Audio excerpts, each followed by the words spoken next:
our obsession with antagonisms of the moment, we often forget how much unites all the members of humanity. Perhaps we need some outside universal threat to make us recognize this common bond. I occasionally think how quickly our differences worldwide would vanish if we were facing an alien threat from outside this world.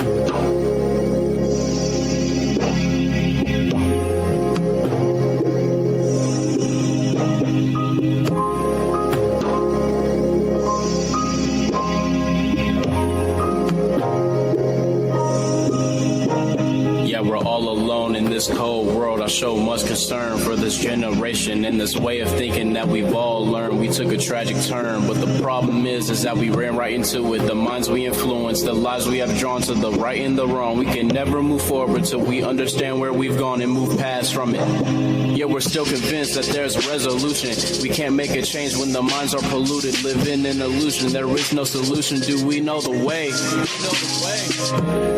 Do we know the way? Let's get away from this crazy place. The world is against us. That's put on display every day. That's put on display every day. Do we know the way? Yeah, let's get away from this crazy place. The world is against us. That's put on display every day. That's put on display every day. And sometimes hope is just a dream. Man, I really hope it's just a dream. They treat us like machines, systematic routine. While they destroy our self-esteem and we can't intervene. I'm tired of walking on eggshells, wondering when the death bell will register in my brain. I'm insane. I drink my thoughts away. And now I'm mentally sane. But still life is the same as the road we came. I'm back to reality. No one to blame but myself. It's a shame. I'll refrain from these thoughts in my mind. It's a game. Yeah. I'll refrain from these thoughts in my mind. It's a game. I have nothing to gain. But yet my soul remains. And yet I ask you, is not an alien force already among us? Sometimes things happen that cannot be explained. Things that most people would feel better if these things did not exist. That is where we come in. From A to Z, we logically examine events of high strangeness. We are Forest Moon Paranormal. And this is S4. Hey, good morning or evening, depending on where you are, and welcome to S4, the voice of Forest Moon Paranormal. Coming to you live from the FMP headquarters in the beautiful mountains of Concrete, Washington. FMP is a highly active emergency response team for all aspects of the paranormal, from aggressive hauntings to alien interactions, Bigfoot and other cryptids, and everything in between is terrifying. S4 is the voice where we discuss these things in depth. You can find S4 on the Fringe FM every Saturday at midnight, where you can also find Lighting the Void with Joe Roop, Shift Happens with Cortana, and Dark Waters. We are also on terrestrial radio with KSVU 90.1 FM, locally from 10 to 12 Saturdays with our pre-recorded shows for the locals. So I'd like to thank Hoodie Dat and Birdman Jr. for our intro music, and Seth Kinsey for our voiceover, and Stephen Gill of Twisted Images, Twisted Studios Department for creating our closing music. So folks, tonight is Roundtable. What is Roundtable, you ask?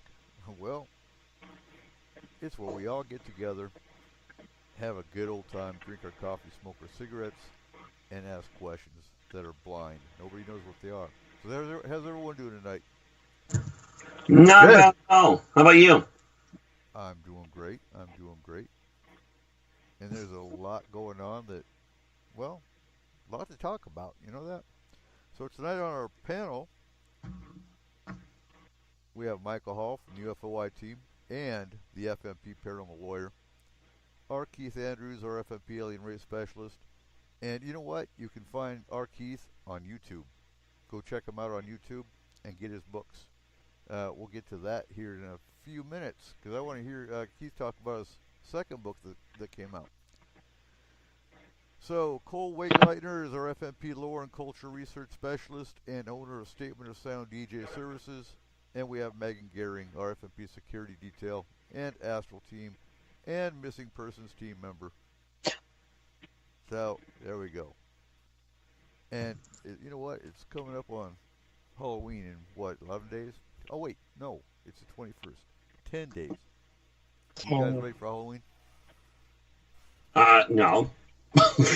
Never. We're working on that tomorrow. Although I do have that problem solved and know exactly how to scare myself. I just got to look in the mirror. No, actually, you're working on Christmas, aren't you, Michael? Yeah, we're putting the old Christmas tree up tomorrow morning with the cousins coming over. And as I mentioned before, my 88-year-old mother loves to play an Alzheimer old lady who's forgotten which holiday it is. So we always have to put up the Christmas tree just before Halloween for all the trick-or-treaters. That's going to throw them off, too. And the funny thing is that all the kids in the neighborhood here, they all grew up with this weird tradition. So they're all looking forward to it, you know. Oh, wait, real quick. We got to give Paris a shout-out. It's Paris's birthday. Happy birthday, Paris. Happy birthday, Paris. Happy birthday.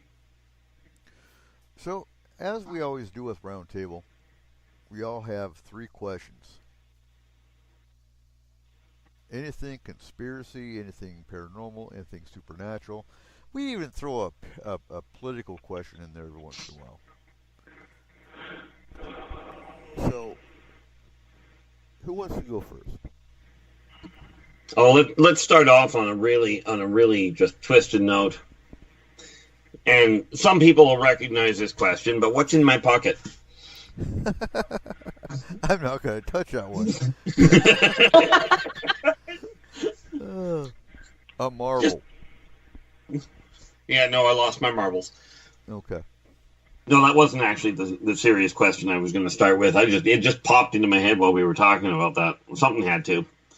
But considering we're talking paranormal and what have you, figured I'd ask what people think the link is, or is there a link between magic and the imagination, or between the paranormal and the imagination, for that matter. The pineal gland, isn't it? From a clinical standpoint, the answer would be yes. Good point. The imagination. I don't know. You're keeping us in suspense now. Actually, no, I was hoping that somebody could explain it. No. Oh.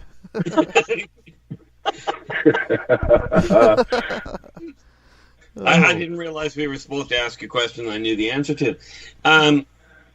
No, the thing that I found, especially when it comes to the higher senses, because I get asked a lot of times, how you start to do things like see the ghosts or start hearing start hearing from the people beyond.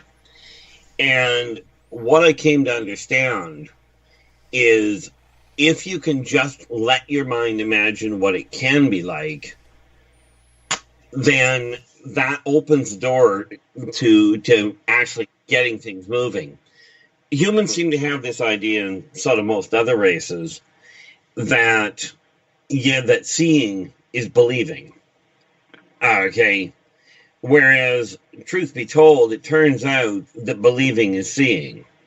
In other words, if you can't imagine it's possible, if you can't even conceive of the concept, there is no way on the planet you're going to be able to understand it. Hence why it has taken so long to make a lot of the advances that mankind has made, especially when we start looking at the paranormal fields. So basically you're saying we don't have any imagination. Well, I didn't say that. No, that actually is really a striking question, because my grandmother is now going in through like dementia, and she has literally been calling me multiple times a week, telling me she's either seen something or somebody came in and talked to her. And I don't doubt this is happening, because she's always kind of had a knack for things, but now it's more prevalent, and you start to lose your mind with dementia, technically. I mean, the clinical diagnosis. And it opens that door to where you are imagining things. And So I think that rings really true. And with children, my biggest thing was I'm going to raise my child as very open-minded. And so I never corrected her when she had an imaginary friend. However, some of my girlfriends, we all had kids together. So my girlfriends would immediately correct, "Oh, stop it. You're seeing things." And it kind of stunted their imagination. Yeah, absolutely it would. now And that it lends to, and I got to figure out this echo here real quick. But it lends to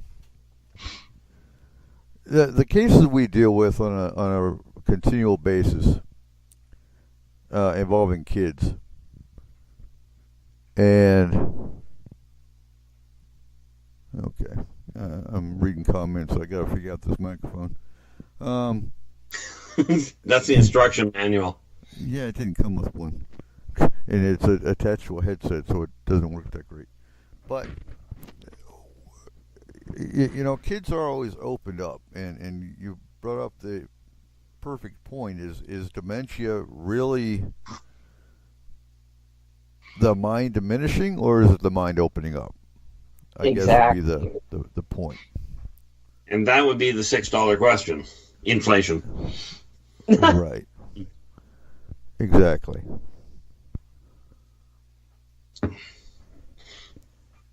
Yeah, it's just one of those things that I've been, I hate to use the term, well, no, I don't, but haunted all my life with, is because I actually, when I was seeing a shrink years ago, I asked him, how do you tell the difference between your imagination and reality?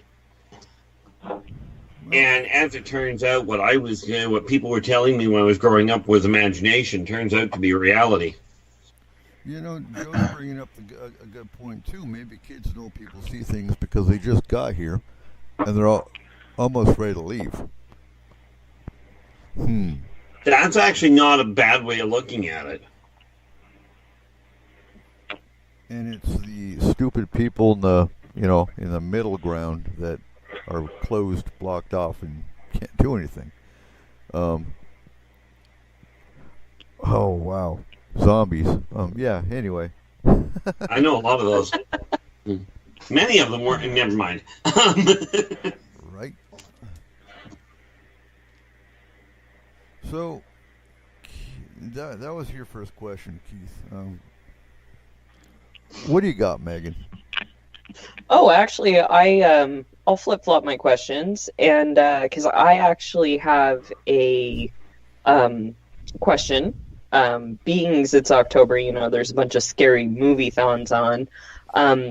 We were watching the Elm Street series, and we just watched the third one, which discusses group psychosis, which group psychosis, it would be a shared psychotic disorder where a mentally stable or healthy person takes on delusions of someone who has a clinical diagnosis or disorder of some kind, like schizophrenia or paranoia. I am wondering if, say, a legitimate paranormal case comes in and it's, still kind of like, oh, well, we're dealing with a person with psychosis. Is it group psychosis at play? And also, if there is group psychosis, is it more apt to reoccur in paranormal cases? That'd be a good Francie question. Right. So, with the paranormal, I really, let's take it a different direction for a second. We'll get back to that one, but you look at UFO sightings. Exactly. You can have 100 people, and Michael, you can back this one up, but you can have 100 people, and only 3 of them will see the UFO. And there's a reason for that one. I'll help me out with a word here. It's not screen masking, but Well, screen memory, yeah, Screen right. memory. There you go.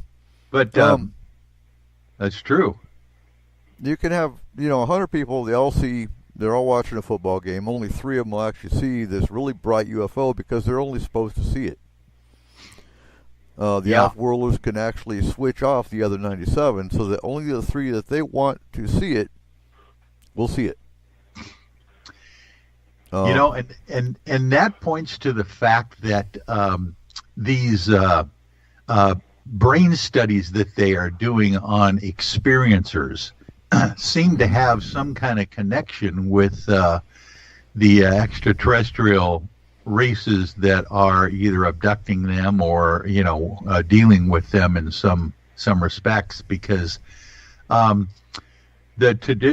typical example again would be like everybody is stopped at a major intersection or even on a highway, going down I-5, with 3 lanes going one way and 3 lanes going the other way, and there's only 1 or 2 people that see this major event right above their heads. And for some reason it looks to me that there is a recognition of brainwaves, and they can get the attention of the people they want to, and they can shut off the others that they don't want to see them.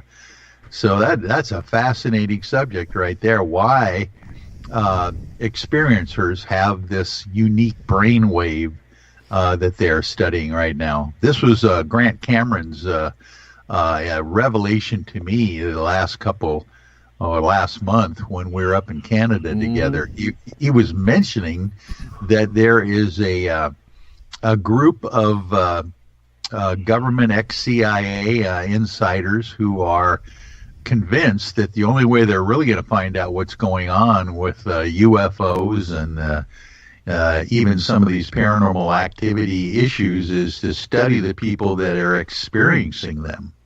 And one of the ways is to study their brain patterns. Of course. Yeah, we won't even discuss the CIA. I hate the CIA. And, yeah. Anyway. But they're fun talking. Oh, God, no. You know what?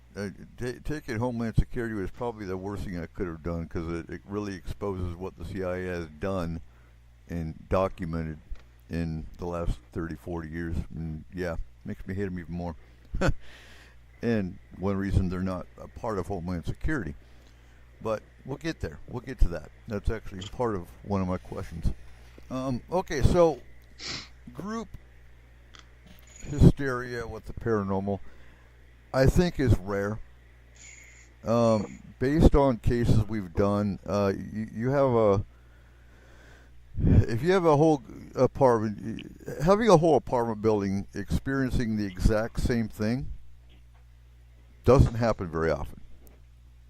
Okay, but also families, if you just narrow it down to a family, like the husband believes he's being abducted. I would say 8 out of 10 cases. Most of the time, one of the partners has seen something. The other partner, whether it's husband or wife, has not, and thinks they're crazy. Okay. And of course, kids, I would say, are probably get the worst end of the deal, because they're usually the ones that do corroborate what the parent is saying.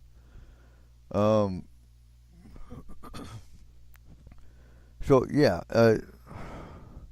Now, when you're talking an apartment building, we have had one case where there's a whole apartment building. Okay. And maybe 3 rooms out of the entire apartment building were having activity, and the other ones weren't. So, again, I would say an actual group situation is rare. Okay. I'm good with that. Anyone else want to interject? Well, the one thing I have found where it comes to, the group, if you want to call it psychosis, my dad actually used to explain it as mental cohesion. Okay. Meaning, when one person sees the event, they turn around, and because it is so real to them, they broadcast that event and people close by can pick it up. Yes. You know, and of course, the stronger the mind, the further the distance that particular image can be broadcast. Okay. Okay, is this mic any better? We can hear you better, or at least I can hear you better. All right. I don't know if that helps. So I've been told pretty much that microphone sucked, and so I'm going back to my laptop microphone, and we'll have to figure out a different microphone to get, because this one's just too quiet. So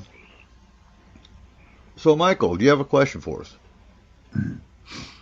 Yeah, I got an interesting question. I don't know if we want to jump into this right now, but I thought I would ask, we're all talking about, disclosure and when it's going to come and what the heck it's going to look like.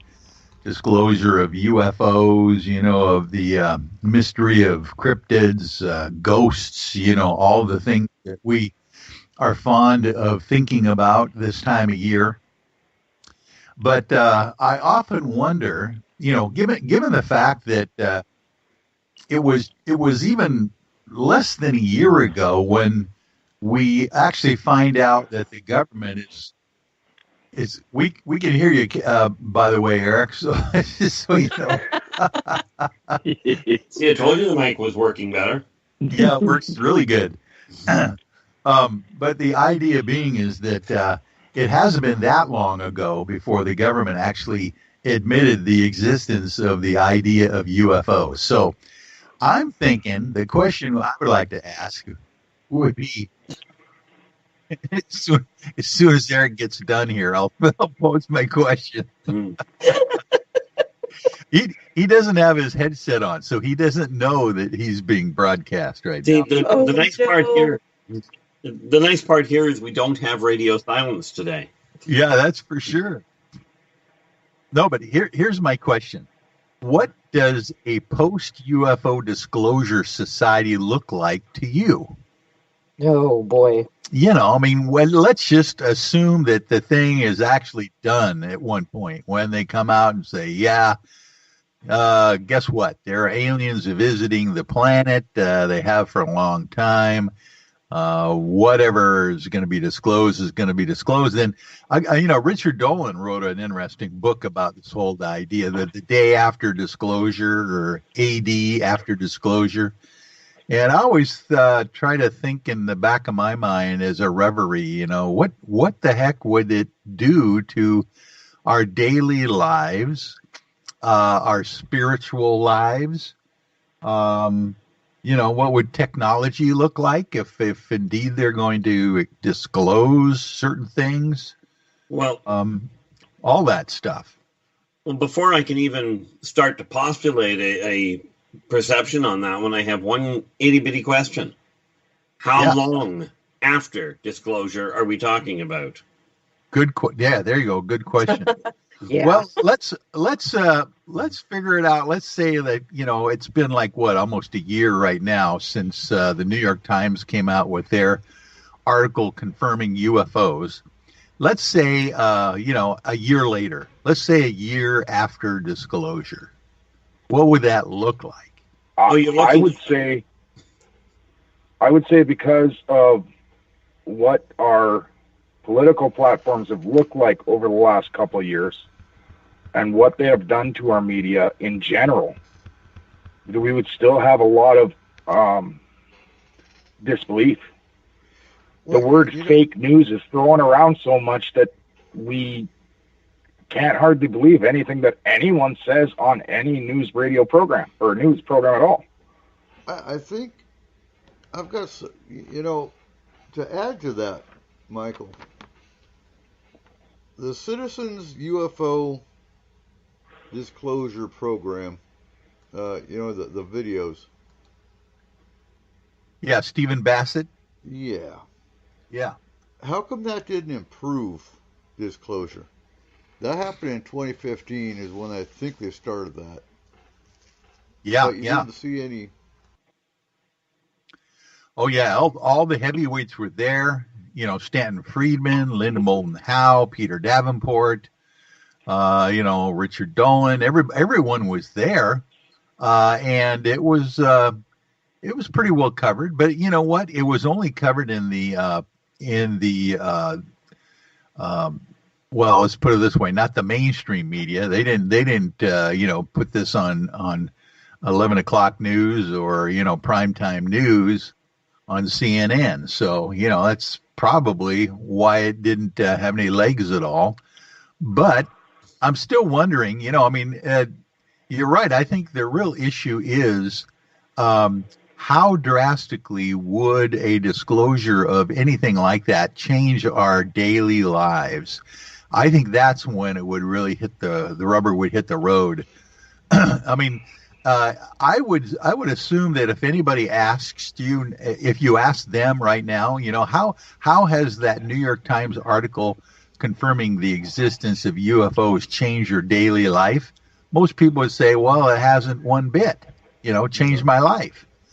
So it would have to be something that would be quite earth-shattering, to maybe make a difference in people's daily lives. It would be, for instance, let's just say that there was this unlimited 0-point energy that was totally available immediately, and then all of a sudden people didn't have to do what they normally did every day to go to work, that kind of stuff. That would be a huge factor in what post-disclosure would look like. Well, yeah, I look at it this way. We basically had it, like you said, about a year ago. And I don't know about you guys, but I haven't exactly seen a remarkable shift in anything. No, Yep. not at all. Yeah. And that's why I'm curious, because they predicted 2018 to be the year of disclosure, but other than December's article, I haven't seen a whole lot. No. And, even amongst the standard conversations that people have, you're still people are still talking about which sports team is winning and, what the cost of gas is. That's right. Yeah. People are really into routine as well. They just want to have a routine that they're comfortable with. Yeah. Right. Well, and to honestly make it believable or believed, it would have to be monumental to the point where the president or the president of the UN got up and was standing side by side with an off-world being. Well, I don't know. I'm still a firm believer that if, even one city around, one of the major cities, if a UFO mothership were to drop out of the atmosphere and just, sit there for a bit, I'm pretty certain that would get people's attention. If we our had tourist bus if from Alpha we had Centauri show full. up. Okay, so after full disclosure and say there's a craft hovering over Mexico City and we aired it on every hand, that would get the attention. I think so many people would still just be in a state of disbelief and not accept it as truth. And Tim brings up the false flag. How will it be handled? Fear. Yeah, false flag. But there's been disclosure. Look at the gun, the plane gun footage. Look at, if Markham is here, you can go right back to 1952, 1951 with the UFO flap over the White House with radar trace. And they've got craft. There was disclosure back in the 1940s and 50s, but it's not recognized today. Well, even if we take a look at the monuments and the laws that are being passed recently, like the monuments that governments are putting up regarding UFO events, right? You take a look at them, and people on the whole, everybody was talking about when is the government going to come out and tell everybody that it's happening. they're putting monuments up. They're passing laws regarding UFOs. You know, the government's come out and there's been a newspaper article on a major newspaper, and people are still saying, when is disclosure going to happen? I don't think people are going to recognize when it finally happens. They're just one day going to look back and go, when did all these green and purple people and the lizards show up at the top? Agreed. I mean, the New York Times article was a step. I agree, Michael. That was probably about as close as we're going to get, besides Trump's Space Force. Yeah. Although, you know, what Grant Cameron was mentioning is that the Tom DeLonge To the Stars Academy guys in either January or February are going to release more videos of UFOs, from what I gather, because, you know, the camera footage from the FA-18s was the original. Of course, you know, most people don't realize that when they release those gun camera footage, those things were all the way back from 2014, 2012. They had been around a long time, but no one had ever seen them.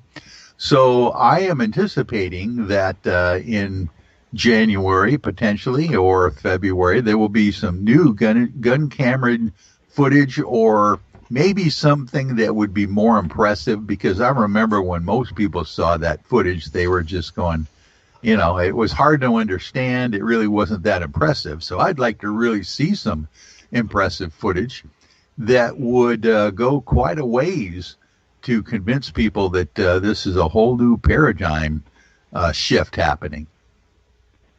Well, that's just it. And much as I agree with you, a paradigm shift of that magnitude isn't going to be an overnight thing.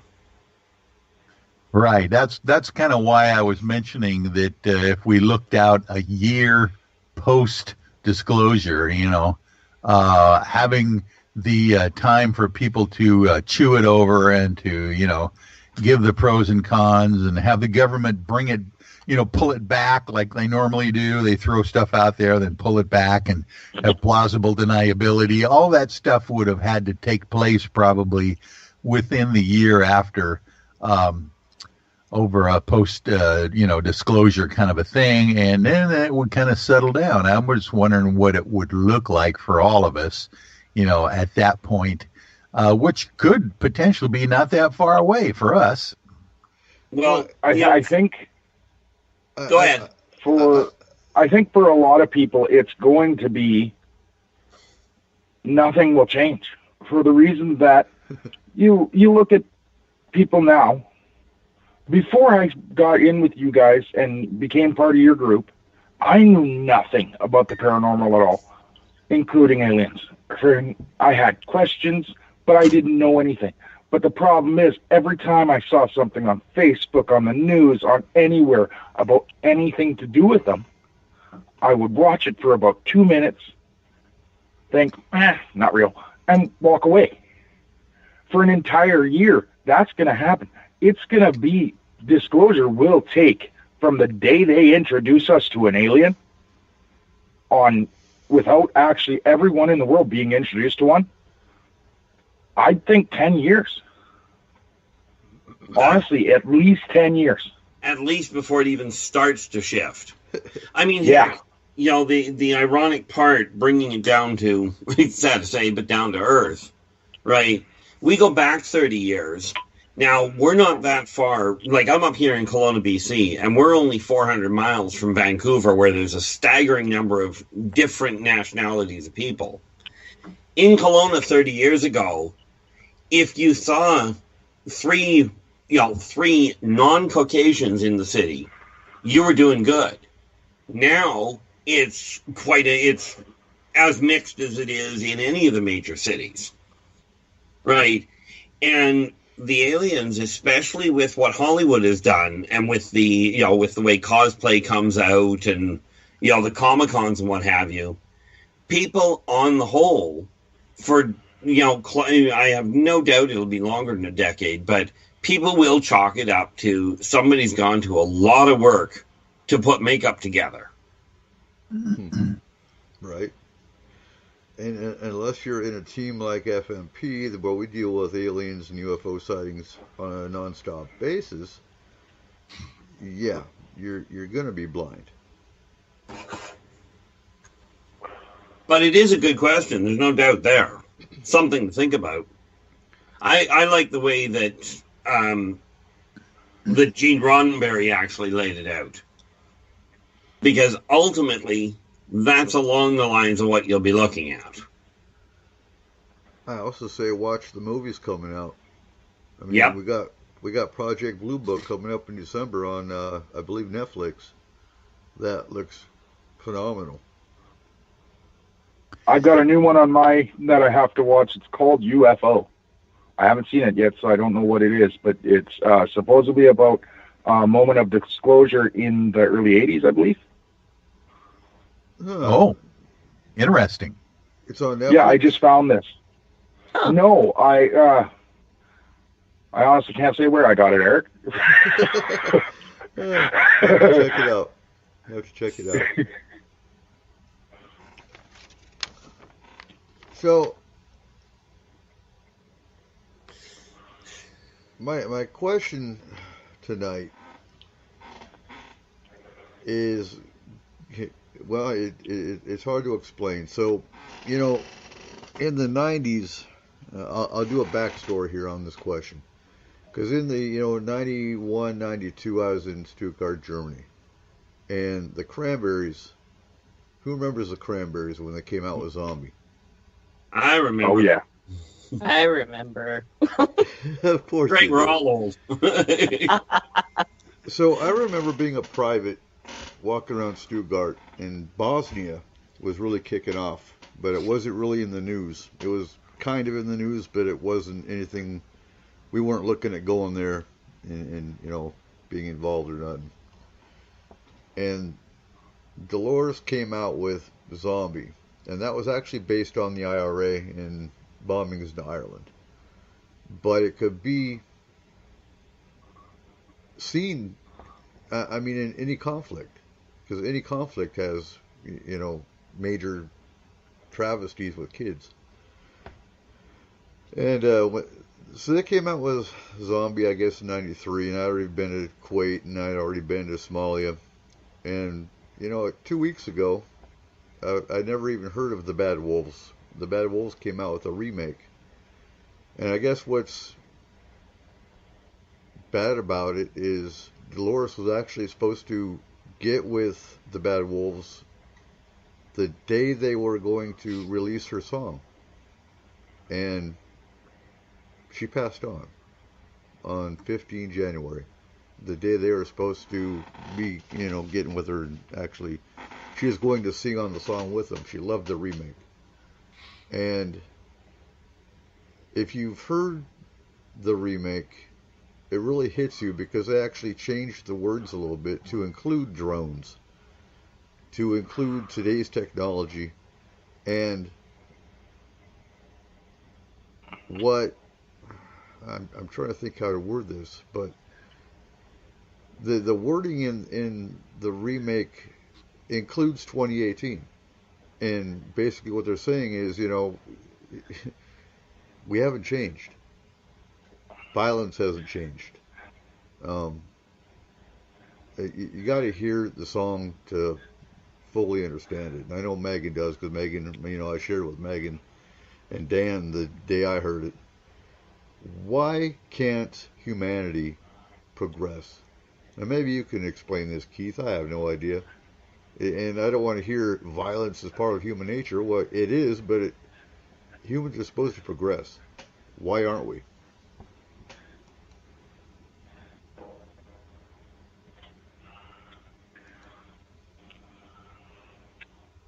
I hear. I hear grasshopper. I would say that we haven't progressed. Well, you know what? No, I would have to say we have progressed in ways. obviously the way we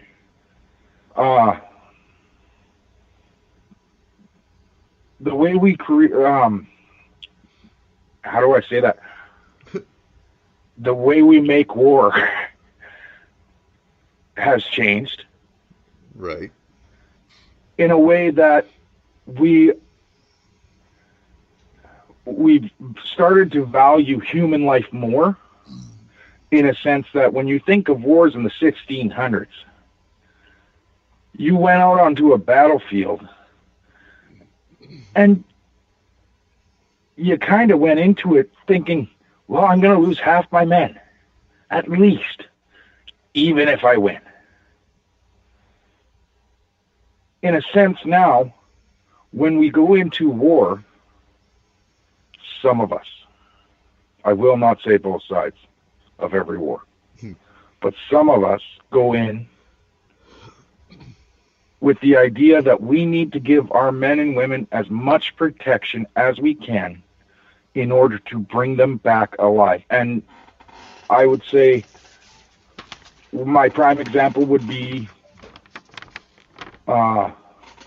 Megan, isn't the Marines rule you never leave a man behind? Yes. In that sense, that wasn't true in the 1600s. Friend, if he got his arm chopped off, leave him. Get yourself out of there. You know what I mean? Like, we have progressed in that way, that human rights life is more valuable to us because we know there's more beyond just blindly following a king or queen who is only trying to take over land. I'm going to take this a step further, too, though, because like I said earlier in the show, that taking Homeland Security has really opened my eyes to the violence that certain aspects of this government is behind, and specifically the CIA. With who's heard of Extraordinary Rendition? No. So Extraordinary Rendition is like Abu Dhabi. It's like Guantanamo Bay. Basically, the U.S. government, for example, will have the Jordanians go to Syria to kidnap someone that they think is a terrorist to take to Egypt to torture. That is Extraordinary Rendition. It happens all the time. The CIA has also been behind targeted killings, which to me is the same as assassination. Taking out somebody that they think, might be a problem. It basically takes the Constitution out of the picture. It takes due process out of the picture. And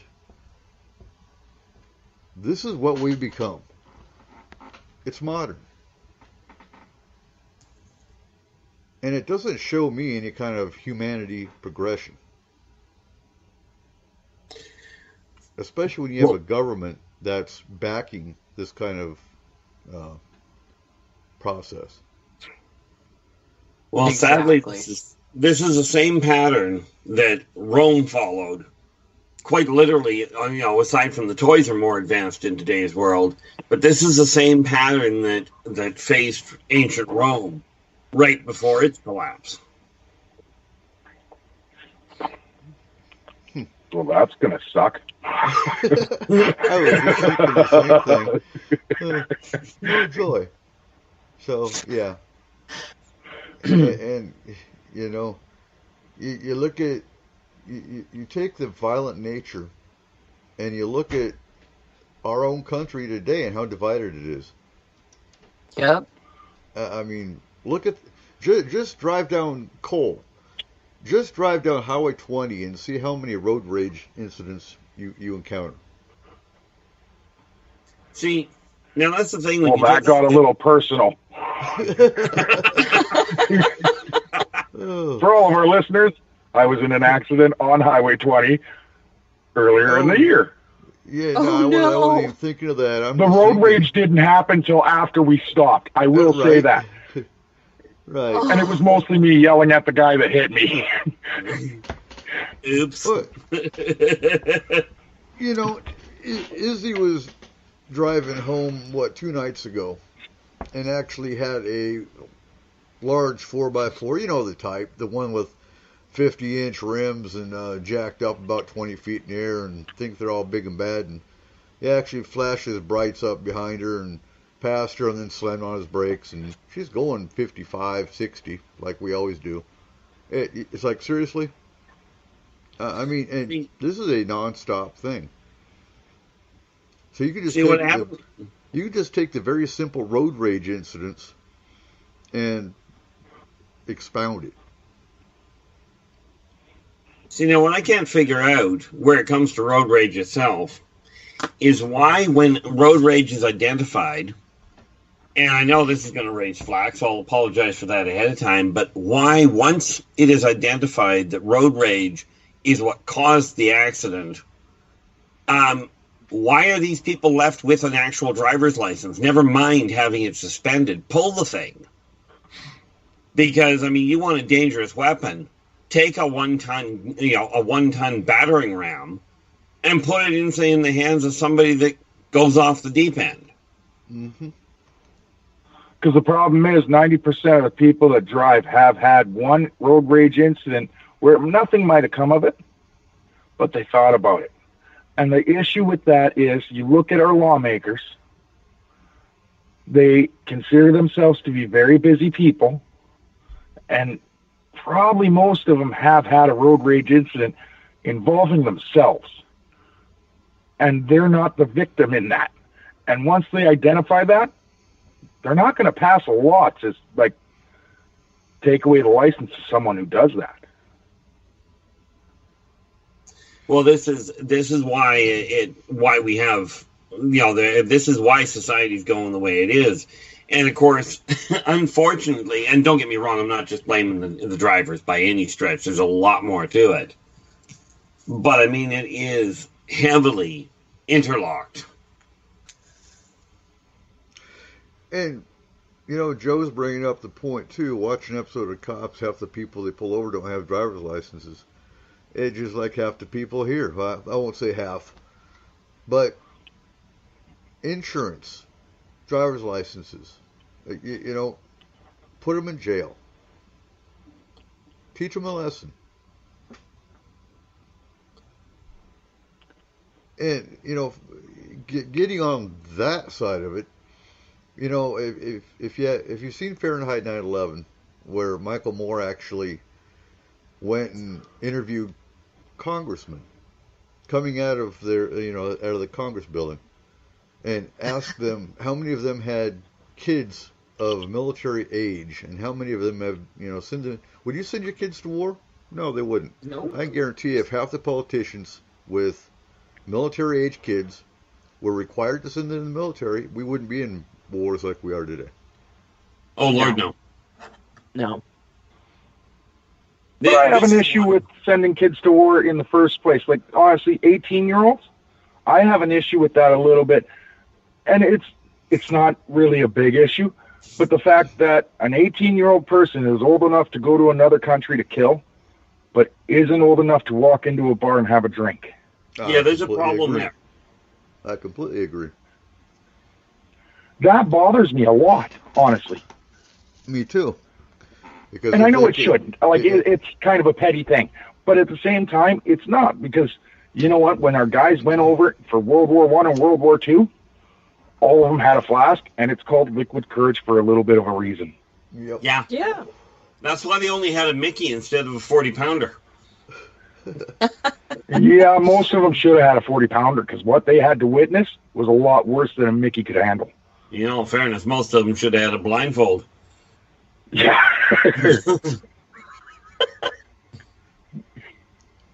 But no, I completely agree with you, Cole. If they have the audacity to be able to go to combat, they should be able to have a drink. I completely agree. And that's not petty at all. Absolutely. And you know what? If they just made it from military personnel, I'd probably be happy. Well, I know 18-year-olds. If you're not old enough to go to war, Like if you're not mentally able to go into the military service, yeah, you're probably not mentally ready to have a drink either. Right? I can agree with that. Mm-hmm. But if you sign yourself up for that service, you should be able to walk into any bar. Agreed, and have the first drink free. When we went to Iraq, my second tour in Iraq, we actually had a soldier that was 17. They wouldn't take her because she wasn't 18 yet. As soon as she turned 18, she was on a bird flying to Iraq, and she wanted nothing more. She was mad they were keeping her back, but she was only 17, and they wouldn't deploy. They wouldn't deploy her. But that's the kind of people that join the military. The ones that don't join. The ones that don't want to sit on the sidelines. Exactly. It's just like when I went to Somalia and Kuwait the first time. I actually had to raise my right hand and sign a piece of paper because my commanders weren't going to take me to deploy because I'm a sole survivor or an only child. But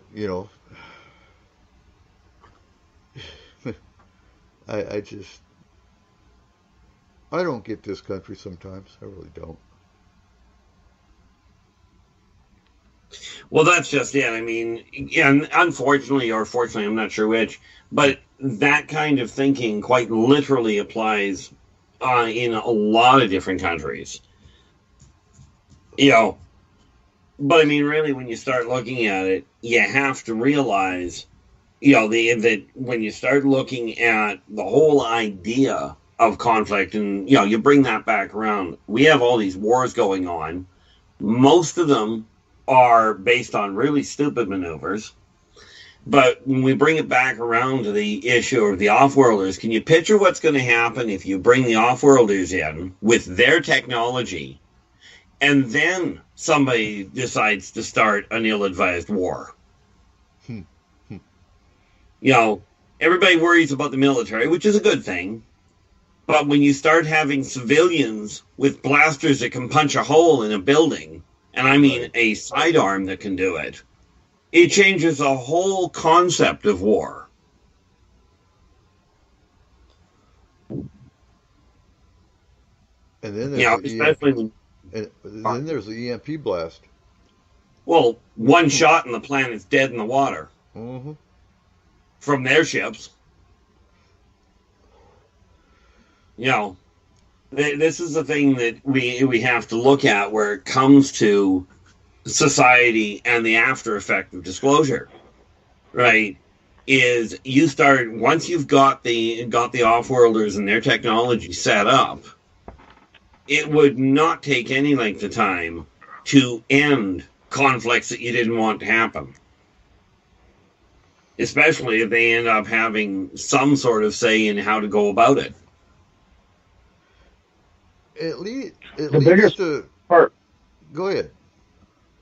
The biggest part that scares me with an EMP blast is we have stopped teaching our kids how to handle life without technology. Yep. And you know what? This came up in a discussion group from my hometown. It was the fact that schools are taking shop class out of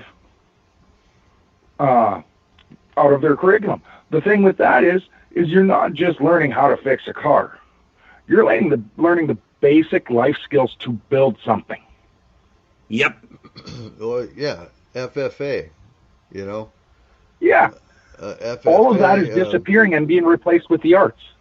The arts are important. I agree.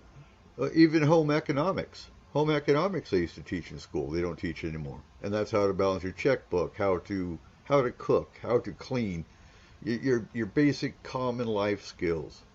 And then they wonder why. Well, but that's the thing. They've added basic life schools. There is a basic life schools in some, or a skills class in some schools now, but it's not how to balance a checkbook. It's not how to actually cook.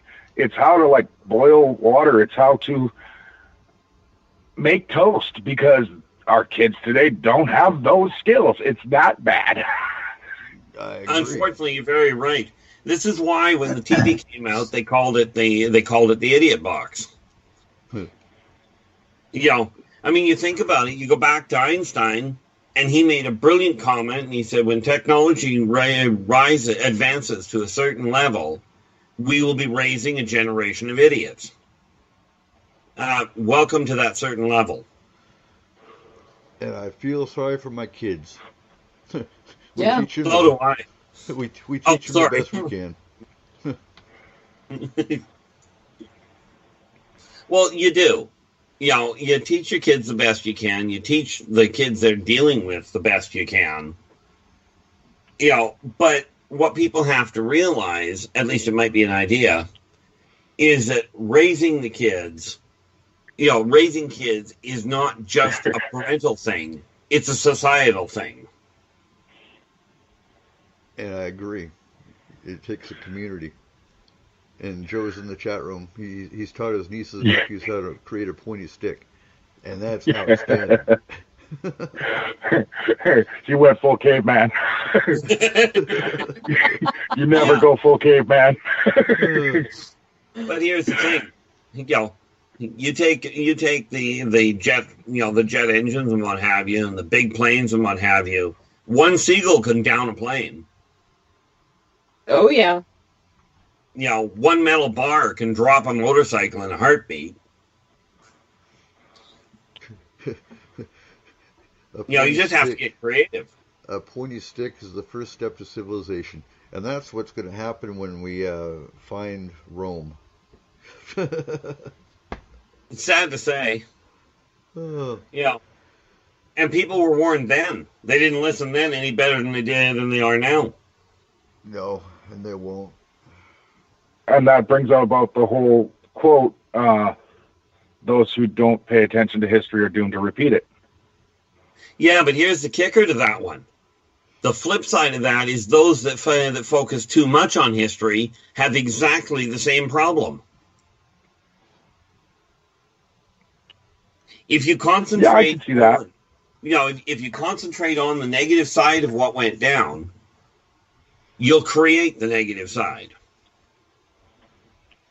You know, not picking on any. Well, I am going to pick on one specific sport. I'm not a sports enthusiast by any means. Okay, but I saw an MMA fight about a year and a half ago that went from one-on-one to gang warfare. Well, that was the exact same maneuver they pulled back in Rome in the gladiatorial pits. You know, the next logical step is for them to start bringing weapons in. Right. Well, we know where that led. All right. Well, guys, it's time for a break. And when we come back, we'll continue our questions. So stay tuned for hour 2 of S4. This is Joe Roop from Lighting the Void, and you're listening to KTLK Digital Broadcasting Station, The Fringe FM. Hi, folks. CBD is the home run hitter for health right now. Why, you ask? Because of what it does for the body. Unfortunately, I can't tell you all about the benefit. You know, there's reasons. Do your due diligence and log on to ancientlifeoil.com. That's ancientlifeoil.com. Ancient Life Oil uses organic ingredients and is blended in coconut oil for some of the best benefits. Legal in 50 states and non-psychoactive. Log on to ancientlifeoil.com. That's ancientlifeoil.com. Select Joe Roop at checkout at ancientlifeoil.com. This is Rev Dan Lopez from Spiritual Warrior Today Radio, and you're listening to KTLK, The Fringe FM.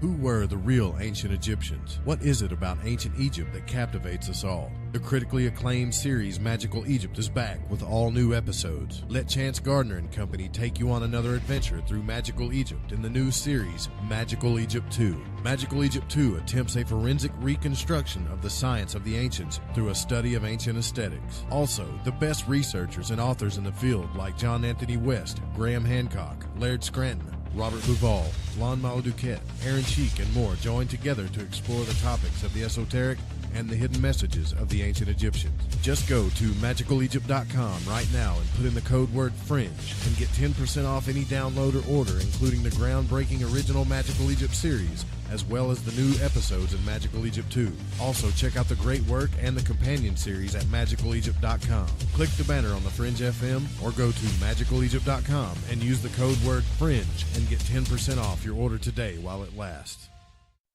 You asked for it. We listened. Changes are coming to the Fringe FM. Hear the Paranormal Code with Rich Giordano live Monday through Thursday at 7 p.m. Pacific, 10 p.m. Eastern, starting July 9th. July 9th, we're going to be going 4 nights a week on the Fringe FM. Followed by Lighting the Void with me, Joe Roop, live at 9 p.m. Pacific, midnight Eastern. Then, stay up with us in the early morning hours for some of the best paranormal and alternative programming around. The truth is out there, and so are we. The Fringe FM. Ew, yuck. They're unhealthy. Bugs. I hate bugs. Our home is clean, but occasionally bugs show up. Well, I found something that is tougher than bugs. Orange Guard. From contact, it kills bugs. Plus, Orange Guard kills hidden bugs and keeps new bugs away for weeks. The ingredients in Orange Guard are on the FDA generally regarded as safe list, so Orange Guard may be used around food, humans, and pets. It comes with a 30-day money-back guarantee. Orange Guard, available at orangeguard.com and Ace Hardware. Are you intrigued by Paranormal Talk Radio? You'll love the new Paranormal Radio app from TalkStream Live. You'll find a great selection of talk shows covering UFOs, ghosts, strange phenomena, and much more. Download the Paranormal Radio app now and start listening to the very best in paranormal talk entertainment, including the network you're listening to right now. The Paranormal Radio app, free in Google Play and the iOS App Store. This is Preston Dennett from PrestonDennett.weebly.com, and you're listening to KTLK. Get ready. FM.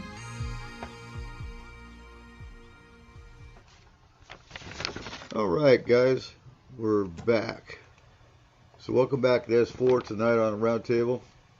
I hope you're all enjoying tonight's topics. You can also find the archives at Spreaker site and on the S4 YouTube channel for all the shows you've missed in the last 2 years. Anyway, back to the show. How's everyone doing? Just great things. How's yourself? Absolutely wonderful.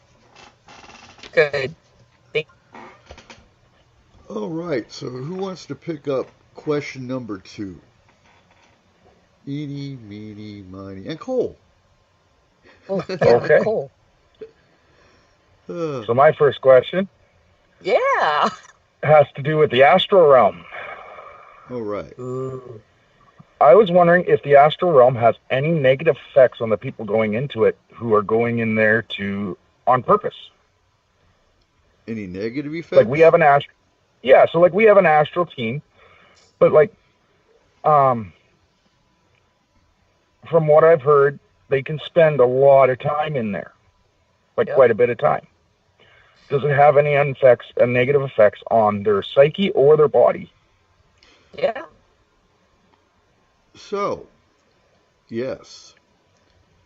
One, it can drain your energy if you're in there too long too long at one point in time. 2, it can have an addictive effect. If you have more fun in the astral, for example, than you do in real life, then you could be addicted to going into the astral all the time. 3, yes, you can be physically harmed in the astral. You can actually get scratched and physically harmed in your astral body, but at the same time, it'll affect your physical body. And yes, you can die. Yeah, but that's okay. When you say drain, drain your energy, what does that mean? Tired all the time, depressed. It can cause depression. So as far as your psyche goes, yes, it can affect your psyche.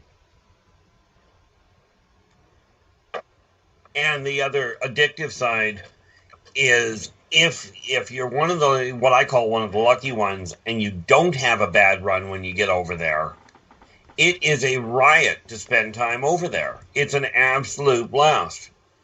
Unfortunately, it does have the drawback of being more exciting or more enjoyable, especially if you like time on your own. Right. because the limits are quite literally only in what you can imagine. Now, Megan, Yes. You're our new Astro member. What's your experience been like so far? Actually, it's been really, really powerful, and I am one of the people that like to astral, and I find it relaxing most of the time. But today we had a heck of a case, and I'm not going to go into details because it's still ongoing, but there was multiple people, multiple buildings, multiple entities, and it was just this crazy, ruckus when we first got in there as a team. And we had multiple astral people, and we were all assigned a duty. And I used so much of my energy. And by the time we were concluded, I felt like I needed to take a nap. And I'm battling a cold. I just got over like this 12-day cold, so that didn't help because it was like all the symptoms hit me again. And my back, like my muscles, almost went into a seizure because in astral there was some combat, there was a lot of shielding, and it was a lot of energy. And plus I was trying to protect my teammates and kind of run Overwatch, and like I saw something that they didn't see. So it was one of those things where it was fully engaged, and it really did drain me. I'm also really good about self-healing.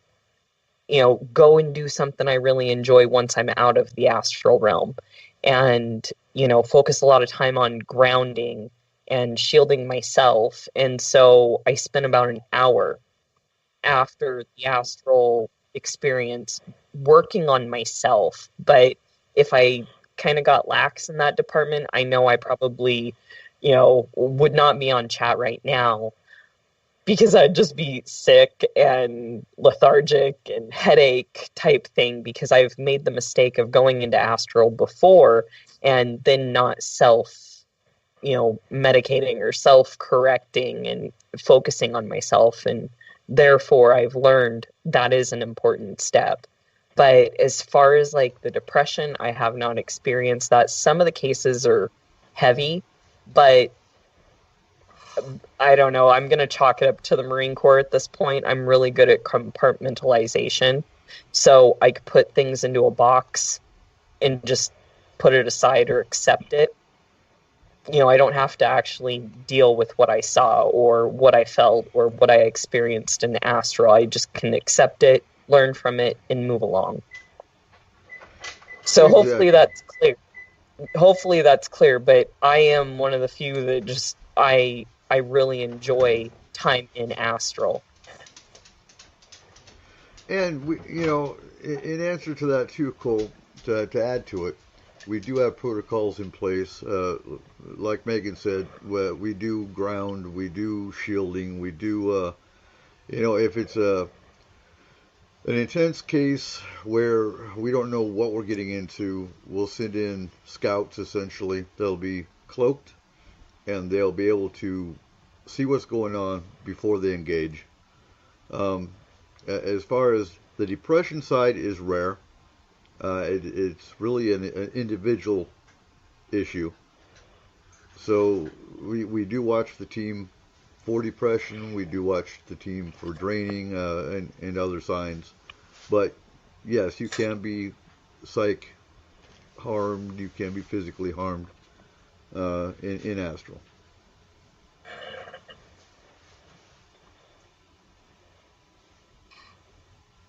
Are you still there? Yes, I'm. The physical harm, I'm more thinking. So being there longer than being here.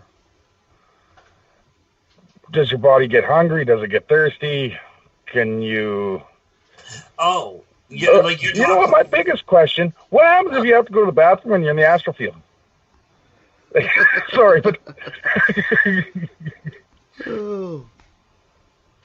Well, that was an entertaining problem. I've actually seen it happen where the necessity of the physical body sensations will actually yank you out of the astral plane.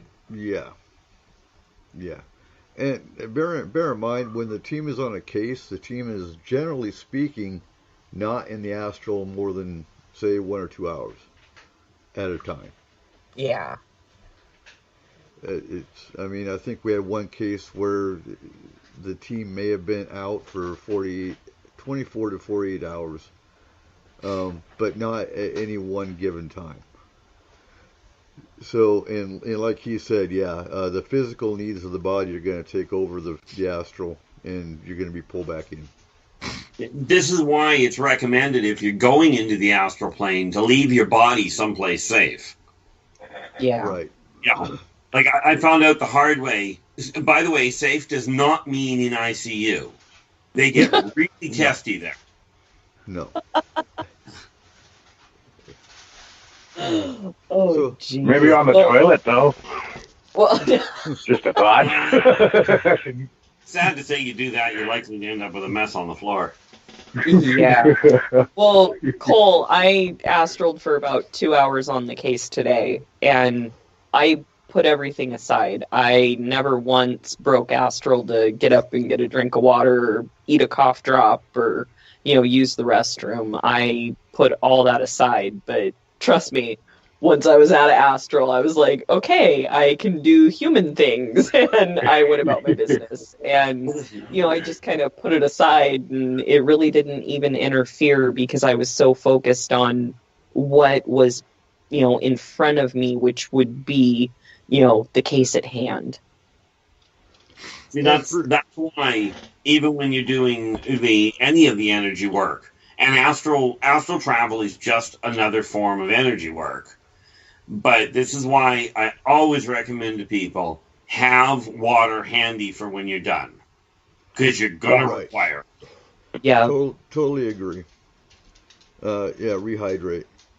And for an example, if Izzy goes astral, it's only an emergency. She gets called in for dire emergencies, basically. And if she has to go astral, she goes in our room, closes the door. I watch kids, and she's astral as long as she needs to be in a dark, completely quiet room. Yeah. And that's how it should be.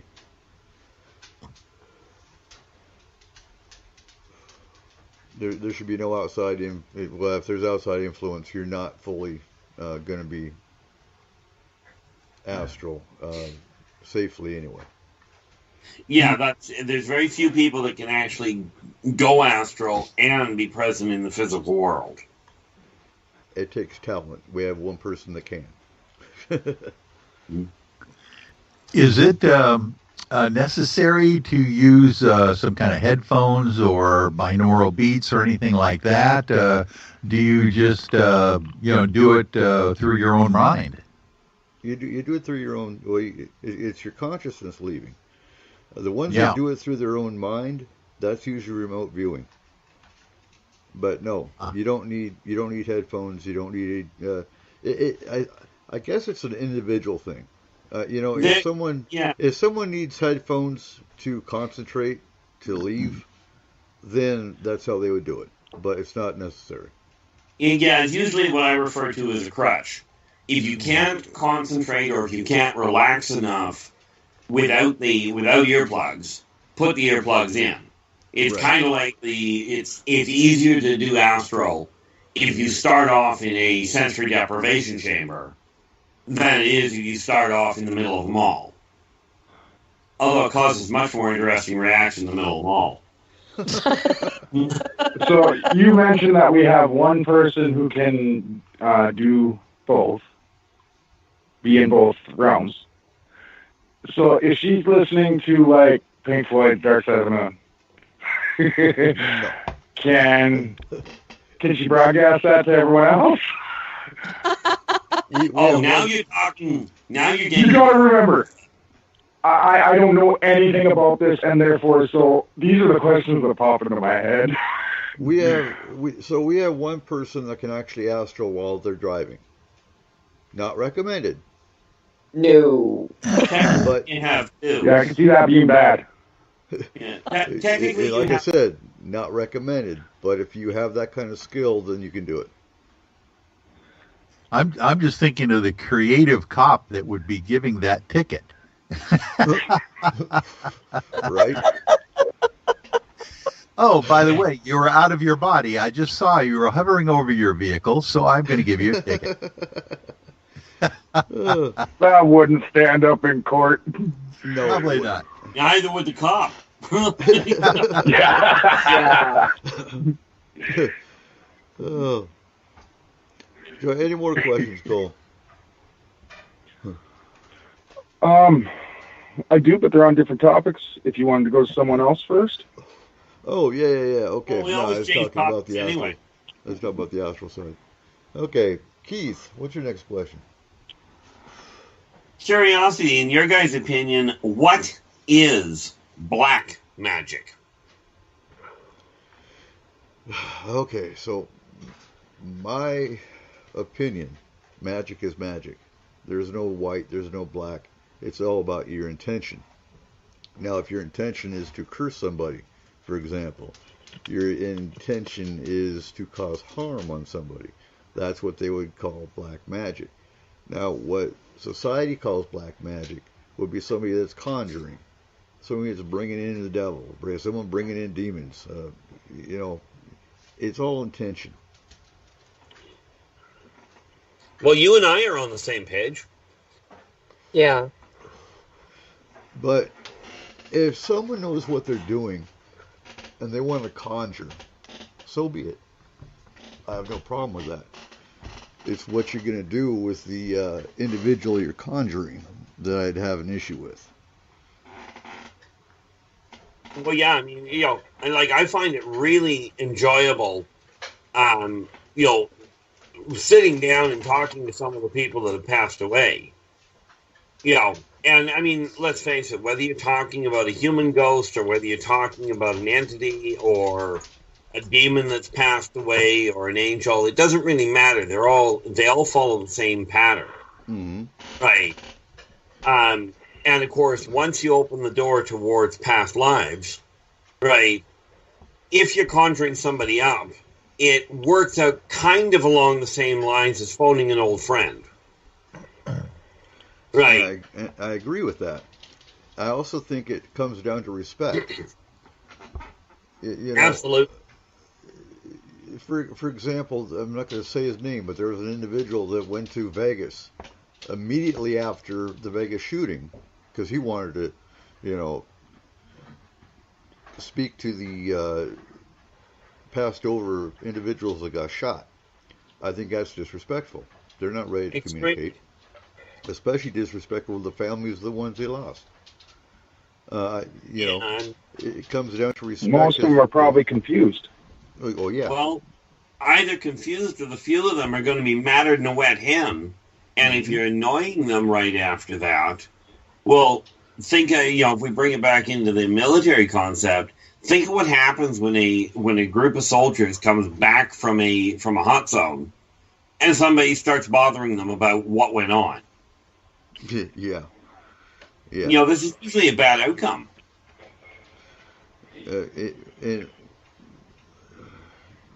Same thing with, half of them don't even know that they've passed on. They're confused.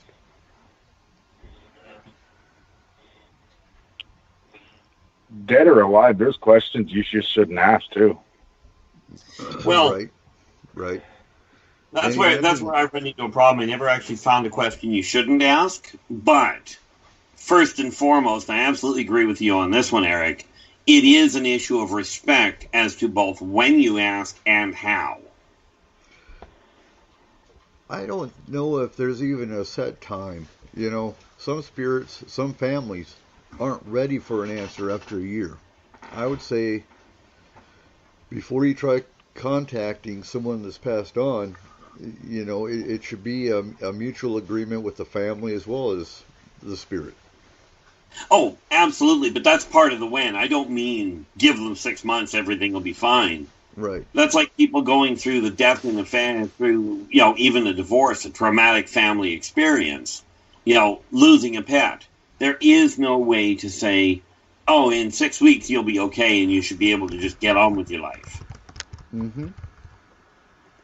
Completely agree.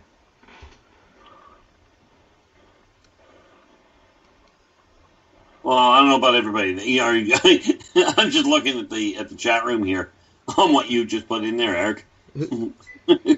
Yeah, either everyone's asleep or just listening. Sandra's still here. Or maybe they're just plotting. You know, Halloween's coming up. What's everyone else's concept of black magic? Well, I'm pretty aligned with what you had said, and I don't consider black magic, you know, societally aligned with The Conjuring. I think that it is more with ill intention. I think that's my take on it. Well, I think too, you know, society's not ready for magic in general, because you bring up pagan, you bring up magic, you bring up anything that isn't mainstream, they automatically jump on black magic. Oh, are you a black witch? Are you a white witch? No, I'm just a witch. Yeah. You know, and I think it's sad. You know, I was on another show and I got asked about demons. Well, I really offended a lot of people because I said, you know what? There's good demons, there's bad demons. Oh, no. Oh. All demons are bad. They're all evil. No, actually, they they're aren't. not. Some are a hoot. But I will tell you, they hold a lot better parties than most Terran bankers.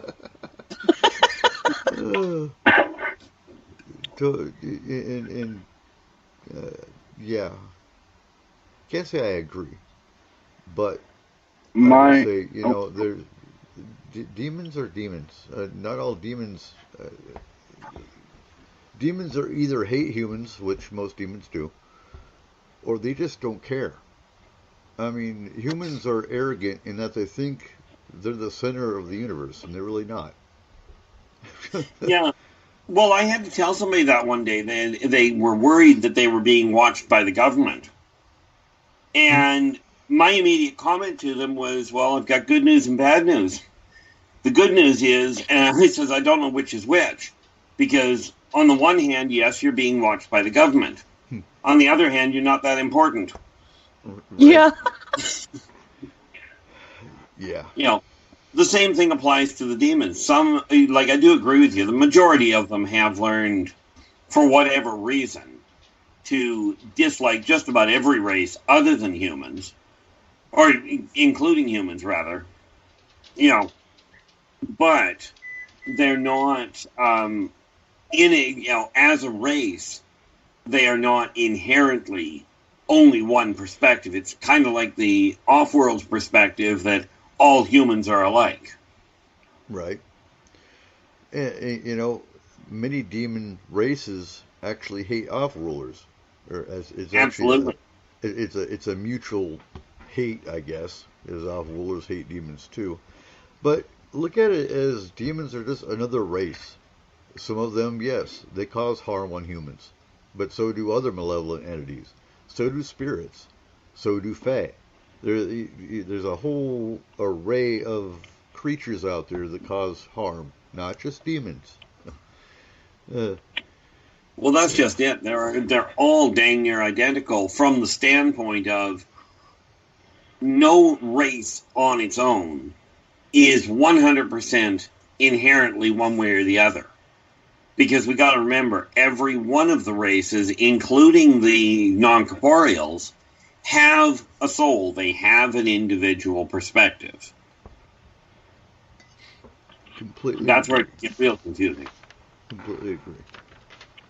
One thing I would like to say is I do agree that intentions are a big part of it. But at the same time, I'd have to say even the best of intentions can go wrong.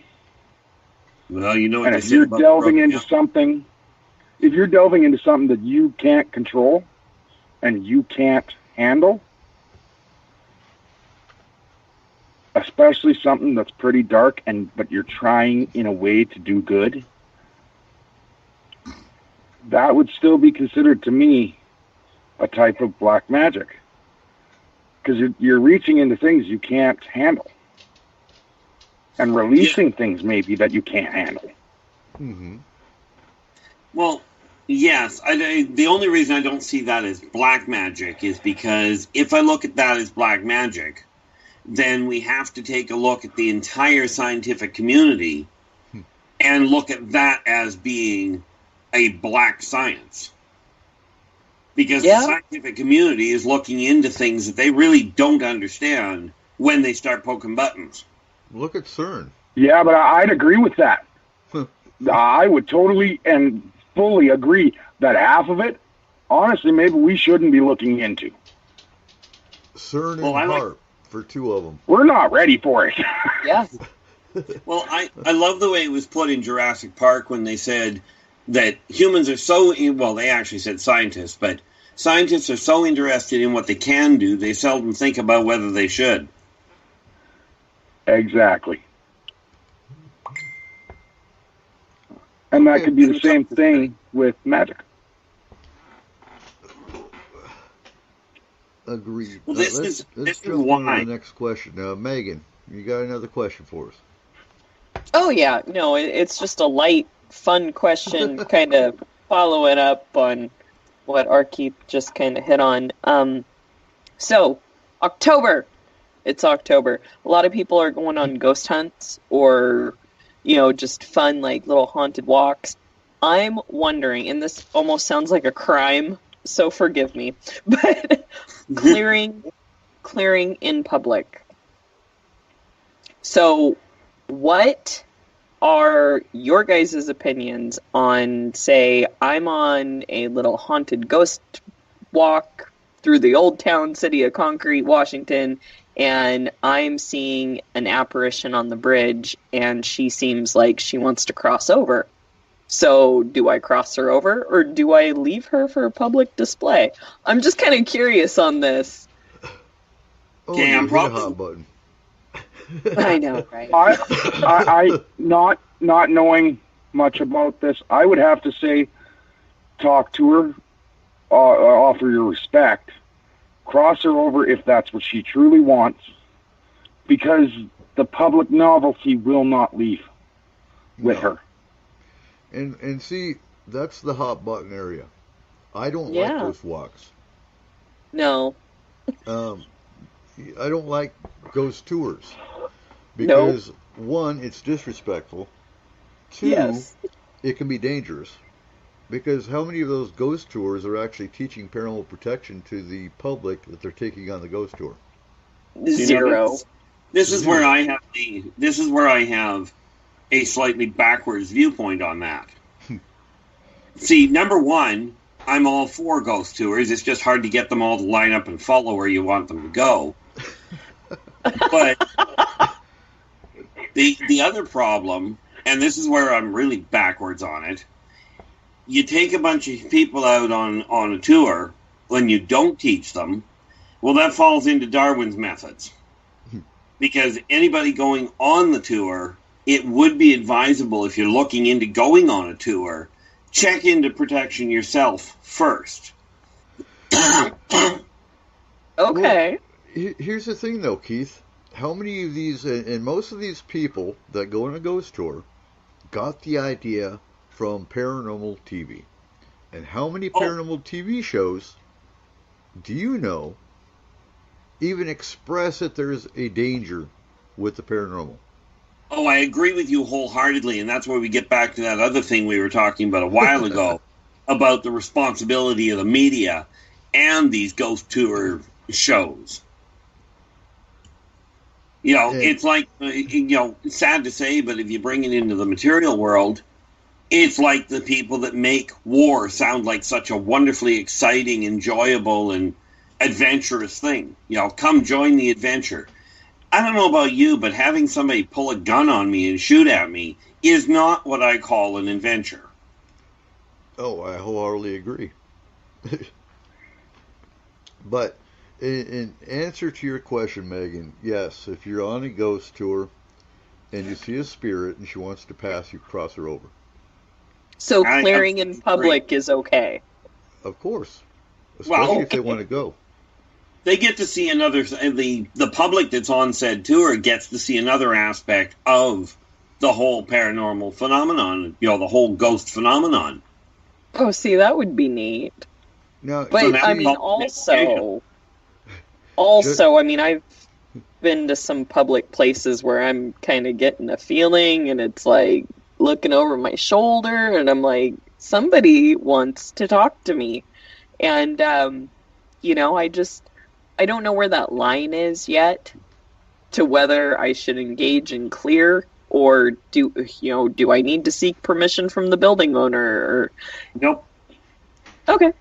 Because if you have to ask permission of the building owner, they call that slavery, and they call that enslavement. Oh. I was just about to say, yeah, you know what? You're gonna really tick off some people, but cross them over, because I would say be careful though with crossing them over in public, because like when you're doing it as a public display, that kind of is show, like, you'd want to ask the spirit's permission to do it in public. Well, yeah, that would be a big thing. Most spirits aren't going to care. They want to go. Yeah, I was just but you know what I mean. Like then, to sometimes they don't care. No, but you know what I mean. Like then it becomes like you're making them one last time into a spectacle that they've been the entire time they've been there.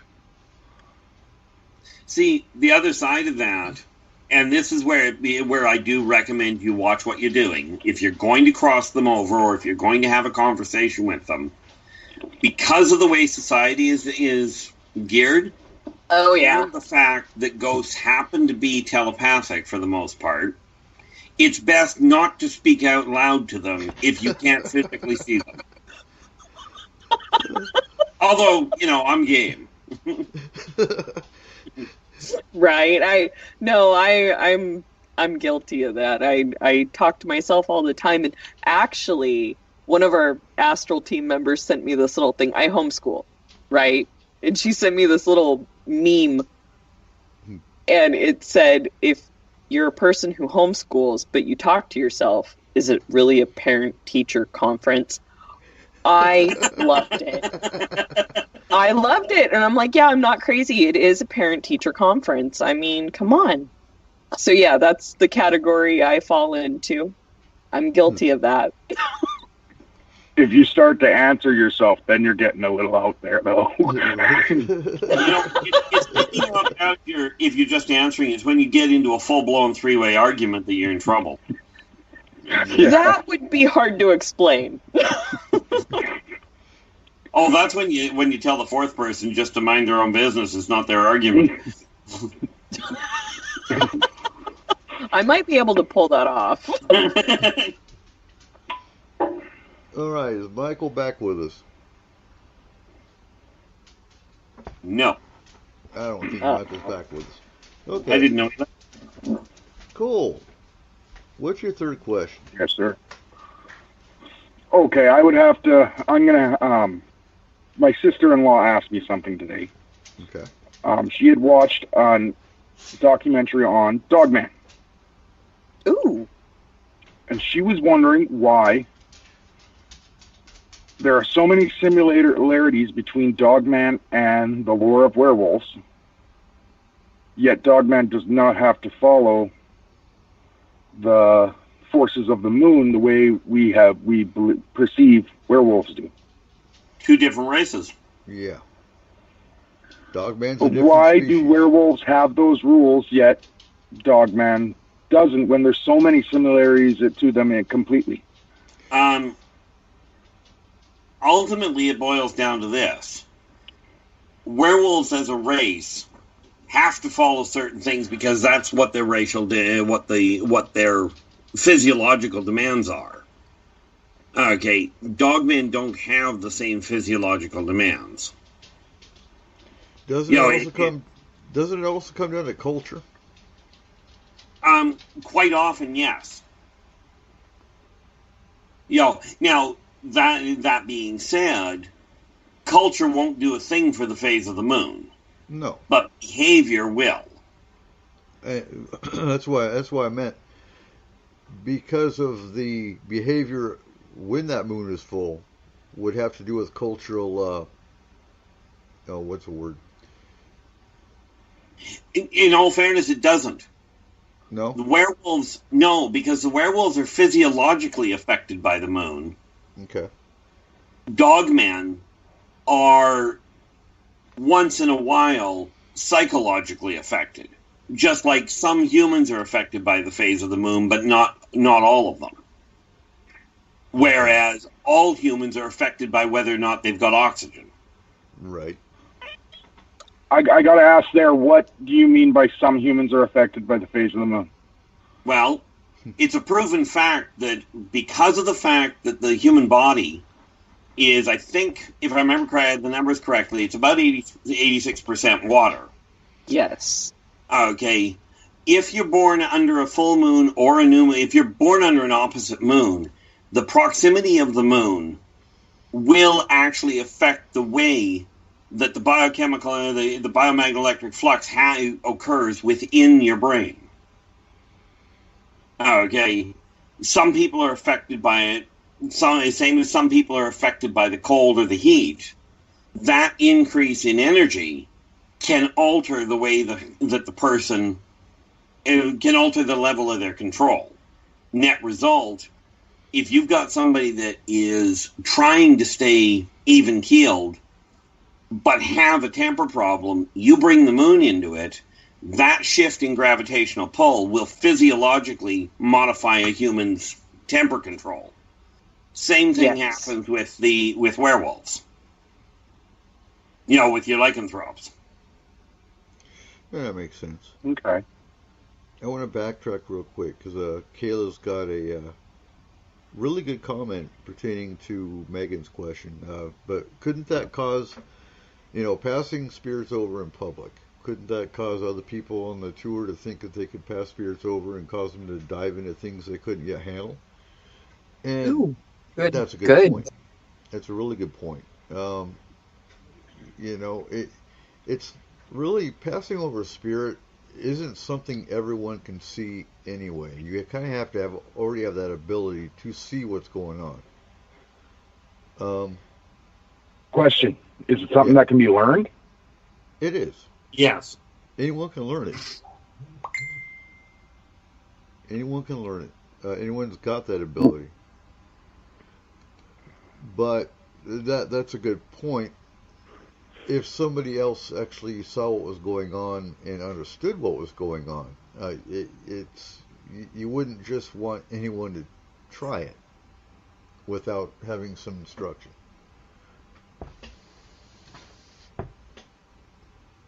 Yeah, and I absolutely agree with that. You don't want now. Can it cause some people to jump in where they really shouldn't? Absolutely. Is it a high probability that it will do it? The answer is no. All right.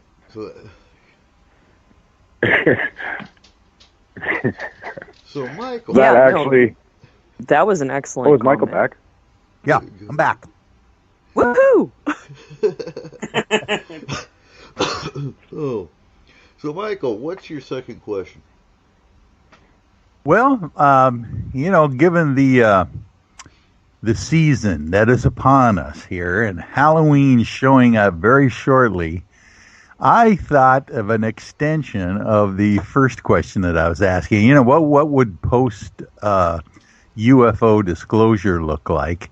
But on a same vein, what happens if all of a sudden some scientific organization or even the government comes out and says, you know what, ghosts are real?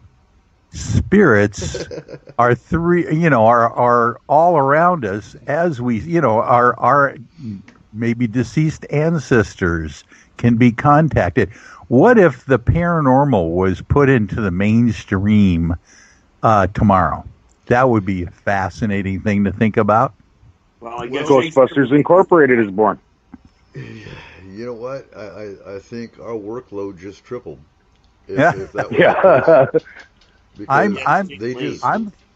I'm thinking so. I'm thinking,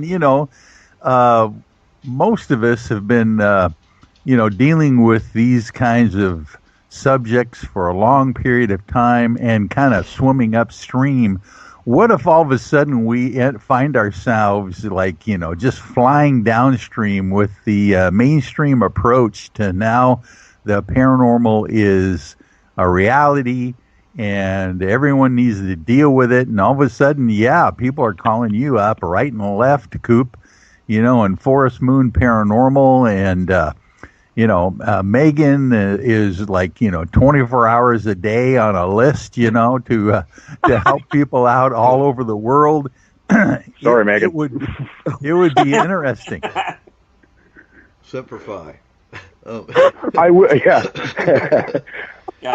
will say on that one, so groups like FMP, the scrutiny level would have to go way up. Because if that was announced to the mainstream public that was 100% real, do you know how many calls we would get of someone's door slamming shut because the wind pushed it, but they think it's a ghost? And 90% of your calls then would be false calls. And completely. They would be, but we have ways of figuring out the mundane. It would be frustrating on the sense that we'd have to go be a lot more scrutiny would be higher. Oh, for sure. But on that note, though, it might bring membership up. We have a bigger team to handle the bigger workload because more people would, Well, there'd be an awful lot of people being let out of the nut house that have been told, well, you're absolutely bonkers. Right. And all of a sudden you'd be testing these people going, okay, well, apparently you weren't. We're sorry about the inconvenience. Yeah. Yeah, and you can imagine that a whole lot of folks would feel kind of vindicated, through all of these years of being ridiculed, belittled. All of a sudden, people with intuitive abilities, clairvoyant and clair-seeing kind of abilities would probably be much more highly regarded. Well, and here's the other problem, and this is where, Michael, you get put to work in one heck of a hurry. All those people that have been wrongfully imprisoned are all of a sudden wanting compensation. Yeah, exactly. And how about, Keith, what about that guy who I think I recently reported on? He was an inmate and actually brought a class action attempting to put all of his fellow inmates together in suing the devil for making them do what they did, and their bad deeds. So, all of a sudden, potential lawsuit against the devil might be something to think about, Charles Manson died. They can't blame him anymore. Well, here's the thing. Right. Here's what few people realize about the devil. You can go ahead and sue him. But unfortunately, the devil works under absolute ironclad contract. And the reality is, if you signed that contract, whether you really read the fine print or not, you're going to lose that legal battle. So, Mike, don't get involved in that defense structure. No. I think you're right. I will say on this question, my sons recently found out what I do, that I'm part of FMP. And I told them we are a paranormal emergency response team. And my 10-year-old looked at me, cocked his head to the side, and said, "Dad, are you a Ghostbuster?" Oh, God. And I said, "You know what? I wanted to immediately just say no and quash that whole thing, but then I thought about, no, but I'm the receptionist. You went there. Because in a sense, yes, that's what you guys do. That's in the movie sense, they put them in containment units, but you guys cross them over, and you do help people. That's what the Ghostbusters did. Yeah, and you're absolutely right. So, when it comes down to what we do and how it will affect it, if that ever became the full disclosure, that view would still be popular. Does that mean we need to go out and buy a That's hearse? what huh? Well, that would be entertaining. I like the idea, but you've got to get the accelerator cannons as well. No, we're not going to buy a hearse. We're going to buy a Humvee because we're more military. No, don't buy a Humvee. We need to go places. Yeah. Yeah. Buy an actual. I will say, I was a little upset when Izzy said in training that we don't get proton packs. No. Wow. That's just not fair.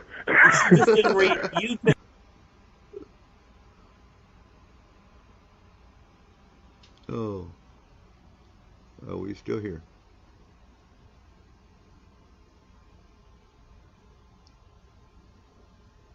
And it looks like, okay, in 15 minutes before the show's about to end and Skype goes out completely.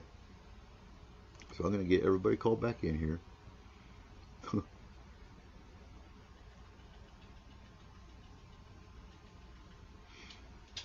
Gotta love technology, folks. Technology really sucks sometimes. Yeah.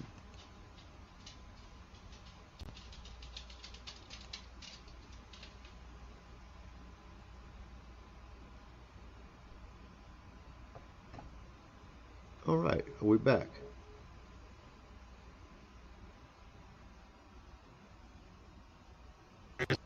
Of this world would just be overwhelmed with people going, well, I guess I'm not crazy, but what do I do with all of these images and spirits and things that I am seeing. So that would be interesting medical study, if disclosure of ghosts and spirits were released as well.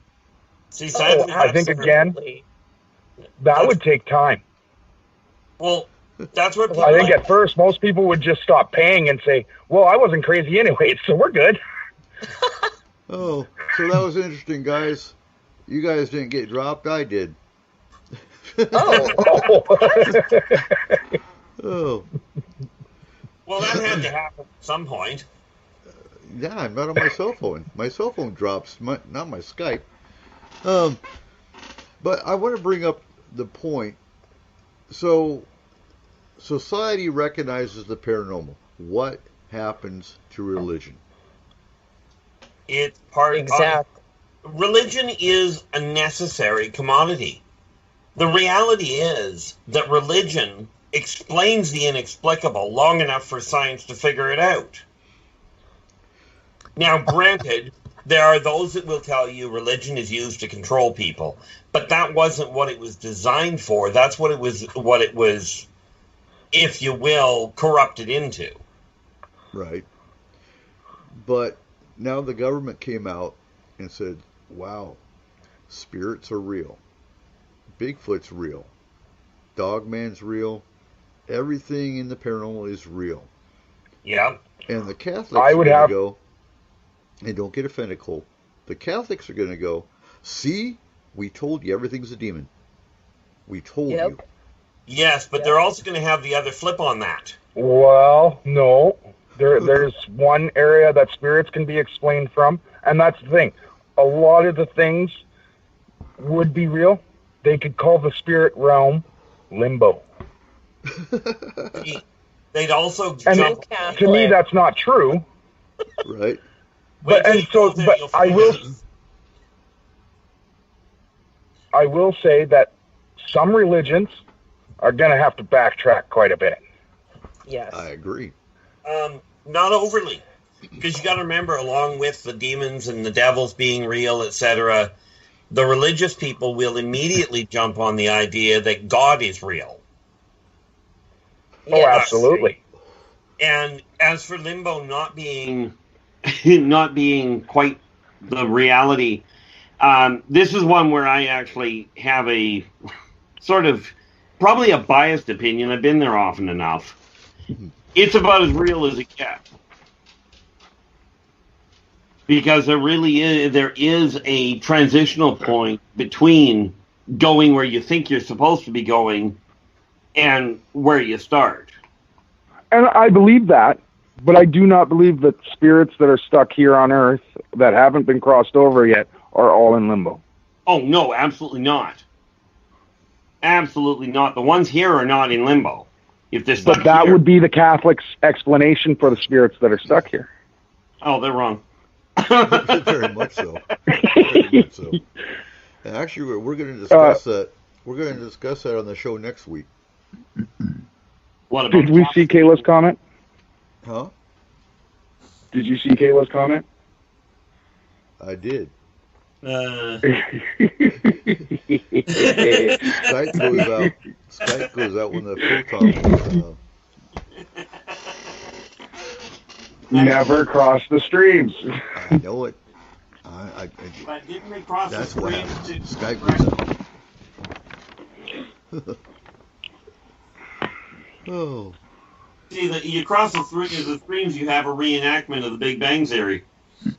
Apparently. That's what CERN's doing. CERN's playing with Skype. Well, somebody is.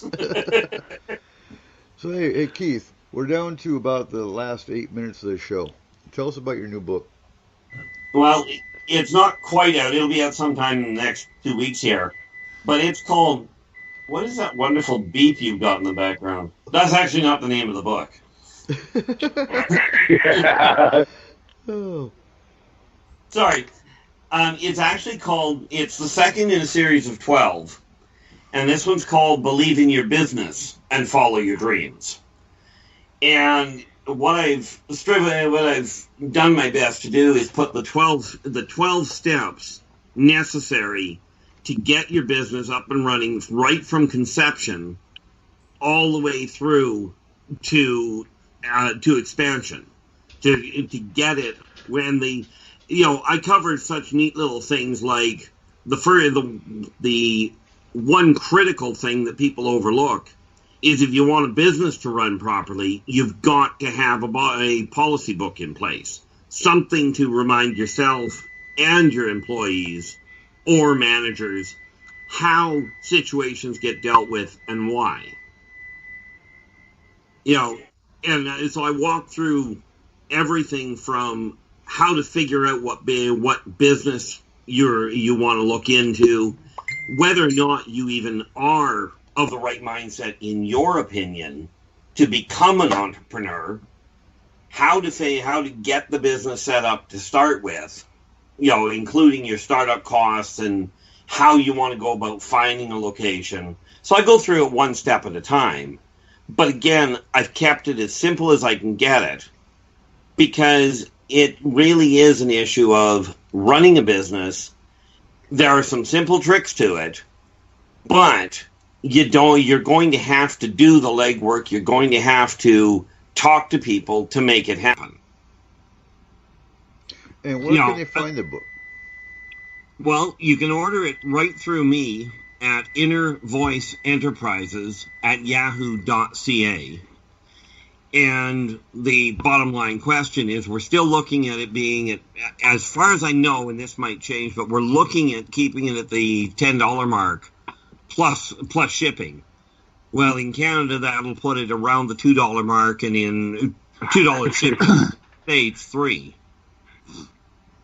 And that we blame the post office for. Right. Will it be available through Amazon at all? I'm looking into Amazon, or more to the point, my publicist is looking into Amazon to see if we can get it through there. Because, again, we want to make sure we keep the price down at a functional level. We are going to be looking, this one will be out in hard copy, and then we'll look into getting it into soft copy And if I can find somebody that can read better than I can, then we'll get it into the auditory books. Excellent. You know, Excellent. So, Michael, where can we find UFOI Team and your show? Oh, yeah. Well, every Monday night, Pacific Standard Time from 6 to 8 p.m. on Facebook, you'll find the UFOI Team broadcasting live from Denny's, where America eats. that's sad. That's You know- awesome. You know, the cool thing, when I heard that Hal Puthoff and Kit Green and a bunch of those guys met at Denny's back in the 70s to begin their whole idea of the SRI program and the remote viewing, thing through the Army, I said, well, can't be. If it's good enough for them, it's good enough for us, Excellent. Excellent. So, wow, time has flown, as it always does. I want to thank our crew tonight, Michael Hall from UFOI Team and our paranormal lawyer, R. Keith Andrews, our FMP alien race specialist. And make sure you check out his 2 new books he's written and watch his YouTube channel. Cole Wigleitner, FMP culture and lore research specialist and owner of Statement of Sound DJ Services. And Megan Gearing, our FMP security team and Astral team on the Missing Persons Division. So tonight, our music came from Hoodie Dat and Birdman Jr. for our intro. Seth Kinsey was our voiceover. And Stephen Gill of Twisted Images, Twisted Studios Department, is our closing music. So as always, you can catch S4 on the Fringe FM every Saturday night at midnight Pacific Standard Time and KSVU 90.1 FM Saturday 10 to 12. Next week is going to be a little bit different. So next week we'll be discussing various types of hauntings. What causes a haunting? And how can you protect yourself from these things? So we did a poll on FMP, and I'm paying attention to some of your answers and what you want to hear, things of that nature. And I also had a discussion with Joe Roop of The Fringe a few months back. And so what listeners want to hear is how to keep the paranormal, how to stay safe from the paranormal. So we're going to kind of start focusing some of our discussions on that and respond to you. So thank you again for listening to S4. Keep your eyes to the skies, and remember, it's you that gives us a reason to produce S4. So have a great week, S4ians.